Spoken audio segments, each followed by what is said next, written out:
Good afternoon students.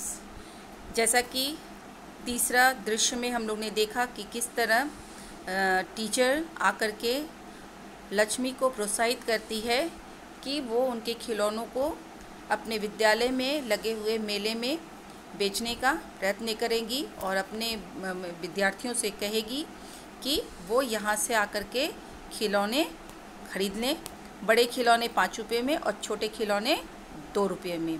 क्योंकि teacher ने ऐसा इसलिए किया क्योंकि वो कला का कद्र करना जानती थी।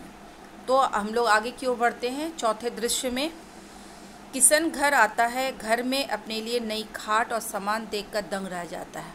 अब किशन जो है वो अस्पताल में भर्ती था और काफ़ी तेज़ बुखार थी उसको, लेकिन वो ठीक हो जाने के बाद 15 से 20 दिनों के बाद वो घर वापस आता है तो देखता है कि उसके लिए एक नई खटिया रखी। खाट मीन्स खटिया। तो देख करके वो बहुत ही दंग रह जाता है। किशन, इतने ठाठ, कितना कर्जा बढ़ा रही हो? माँ, कोई कर्जा नहीं है, यह सब लक्ष्मी की करामात है। किशन, कहाँ भेजी है लक्ष्मी को? कैसी करामत? क्या नौकरी? माँ, आप नाराज मत होइए। लक्ष्मी ने इतने बढ़िया खिलौने बनाए कि हाथों हाथ बिक गए। किशन, लक्ष्मी ने बनाए? मेरे मना करने पर भी लड़कियां नहीं बनाती। लक्ष्मी क्यों नहीं बनाती? लड़कियां सारे काम कर सकती है। मेरे खिलौने देखकर बड़े साहब ने मुझे पुरस्कार भी दिया। जब किशन वापस घर आता है तो घर का ठाट बाट देख करके, नए खटिए और बहुत सी चीज़ों को देखकर, जो नई है उसे देख करके वो दंग रह जाता है और अपनी पत्नी से कहता है कि इतना सामान खरीदने के लिए शायद तुमने कर्ज लिया होगा। तो उसकी पत्नी कहती है कि मैंने कोई कर्ज नहीं लिया है, ये सभी चीज़ें लक्ष्मी की करामत है। तो व्यंग करते हुए उसके पिता किशन कहते, कहाँ भेजा लक्ष्मी को? कैसी करामत? क्या नौकरी कर रही है? तो उसकी माँ कहती है, देखिए अभी आप बीमार से उठे हैं, आप नाराज़ मत होइए। लक्ष्मी ने बहुत ही सुंदर सुंदर खिलौने बनाए और इतना अच्छा खिलौना था कि वो खिलौने हाथों हाथ बिक गए। तो किशन जो है व्यंग करते हुए कहता, लक्ष्मी ने बनाए? मैंने मना किया था कि लड़कियां खिलौने नहीं बनाती। तब लक्ष्मी बोलती, क्यों नहीं बनाती? लड़कियां सारे काम कर सकती है। मेरे खिलौने देखकर मेरे जो साहब हैं उन्होंने मुझे पुरस्कार भी दिया है।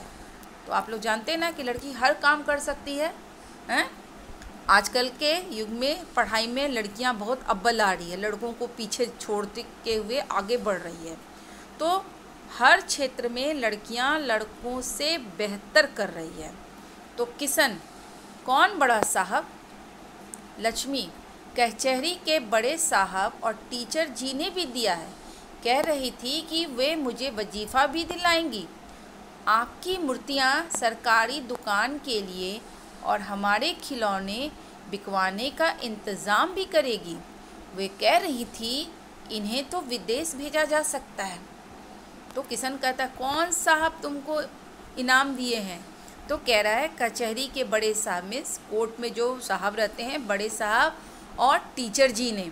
और टीचर ने ये भी कहा है कि तुम्हें वजीफ़ा में स्कॉलरशिप दिलाएंगे और तुम्हारी मूर्तियों को सरकारी दुकान के लिए खिलौने बिकवाने का इंतज़ाम करेंगे।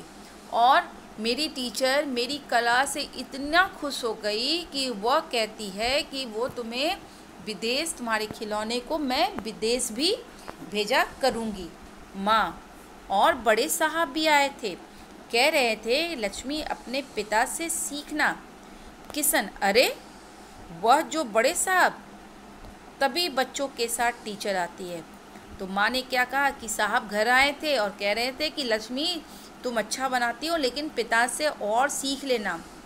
तो किशन कहता कि अरे वही बड़े साहब। उसी समय विद्यालय की टीचर अपने बच्चों के साथ आती है। टीचर, नमस्कार, मुबारक हो, आपकी मूर्ति जो हमारे नुमाइश के लिए भेजी थी उसे पुरस्कार मिला है। लक्ष्मी खुश होकर के ताली बजाती है। टीचर, हाँ सच, यह सब तुम्हारे कारण हुआ।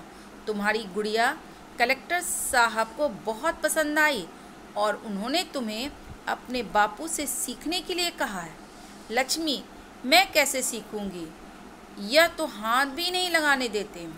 तो टीचर आती है, कहती है कि जो मूर्ति मैं तुम्हारी मूर्ति को एग्जीबिशन में लगाई थी, उस एग्जीबिशन में रखी हुई मूर्ति को पुरस्कार मिला है ना। और वो जो कलेक्टर साहब जो है तुम्हारी मूर्ति को इतना पसंद किए, तो वो कह रहे थे कि बापू से बोलो अपनी कला सिखाने के लिए। लक्ष्मी, कैसे, वो तो मुझे नहीं सिखाएंगे, वो तो मुझे मिट्टी में हाथ लगाने भी नहीं देते हैं। किशन, मेरे सिखाए बिना ही इतना अच्छा बना रही है। लक्ष्मी, पर आपके जैसा तो नहीं, जब तक नहीं सिखाओगे। बोला कि मैं क्या सिखाऊं तुमको, तुम तो बिना सिखाए ही इतना अच्छा खिलौने बना रही हो। लक्ष्मी कहता, नहीं पिताजी, मैं आपके समान नहीं बना रही। अगर आप मुझे नहीं सिखाएंगे, जब तक आप मुझे नहीं सिखाएंगे, तब तक मैं इतने अच्छे खिलौने नहीं बना पाऊँगी। बच्चे, सिखाना पड़ेगा, लक्ष्मी को सिखाना ही पड़ेगा। अब लक्ष्मी के जितने फ्रेंड आए हुए थे, वो लोग भी किशन से कहने लगे कि नहीं अंकल, आपको लक्ष्मी को ये हुनर सिखाना ही पड़ेगा। किशन, ठीक है, आज मेरी आँखें खुल गई। मैं लक्ष्मी को खिलौने बनाना ज़रूर सिखाऊंगा, पर एक शर्त है, तुम्हें पढ़ाई में भी अव्वल रहना पड़ेगा। अब किशन की आँखें खुल जाती है और वो जो फ़र्क करते थे लड़का और लड़की में, उससे उसकी आंखें खुल जाती है और वो कहते हैं कि मैं तुम्हें खिलौने बनाना ज़रूर सिखाऊंगा, पर मेरी भी एक शर्त है कि तुम्हें भी पढ़ाई में अव्वल आना होगा। अव्वल का मतलब प्रथम आना होगा। तो यहाँ पर एक छोटी सी कविता है। बेटा बेटी एक समान, दोनों हैं अपनी संतान। कला है ईश्वर का वरदान, भेद न करो ना उसका अपमान। यहाँ पर अंत में कहा गया है कि बेटा हो या बेटी, दोनों एक संतान हैं, दोनों माँ बाप के लिए बहुत ही प्यारे हैं। और कला जो है वो ईश्वर का दिया हुआ वरदान है। सबके पास वो कला नहीं होती है। कोई बहुत अच्छा चित्रकारी करता है तो कोई बहुत अच्छा गाना गाता है। अब जो एक अच्छा चित्रकार है, नहीं हो सकता वो अच्छा गा नहीं सकता हो। तो कला जो है वो ईश्वर का दिया हुआ वरदान है, सबको ये नहीं मिलता है। तो इसमें कभी भी भेदभाव नहीं करना चाहिए, ना ही उसका अपमान करना चाहिए कि ये कला सिर्फ लड़के करेंगे, लड़कियां नहीं, है ना। तो उसका अपमान नहीं करना चाहिए। बेटी को भी हुनर सिखाओ, उसको भी अवसर दिलाओ, देकर दोनों को कला का ज्ञान, कर लो कला का तुम सम्मान। अब यहाँ पर इस पंक्ति में कहा गया है कि बेटी को भी हुनर सिखाओ।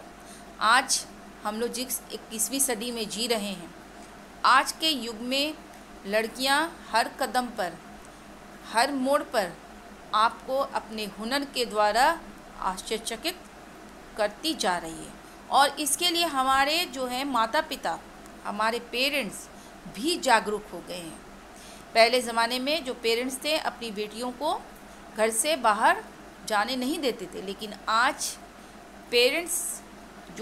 पेरेंट्स भी अपनी बेटियों का साथ दे रहे हैं, उसको सशक्त बना रहे हैं, हुनरमंद बना रहे हैं, उनको भी अवसर देते हैं ताकि उसके अंदर की कला बाहर निकल कर आए। देकर दोनों को कला का ज्ञान, कर लो कला का तुम सम्मान। अगर आपके घर में आपके दोनों बेटा और बेटी दोनों के अंदर अगर किसी प्रकार की कला है, तो उसका सम्मान उसके माता पिता को करना चाहिए और उन्हें उस कला में आगे की ओर बढ़ाना चाहिए। तो इस तरह ये चैप्टर कला का सम्मान समाप्त हो गया और इससे आगे जो अभ्यास कार्य है, इसके बाद हम लोग इसको पूरा करेंगे। Thank you.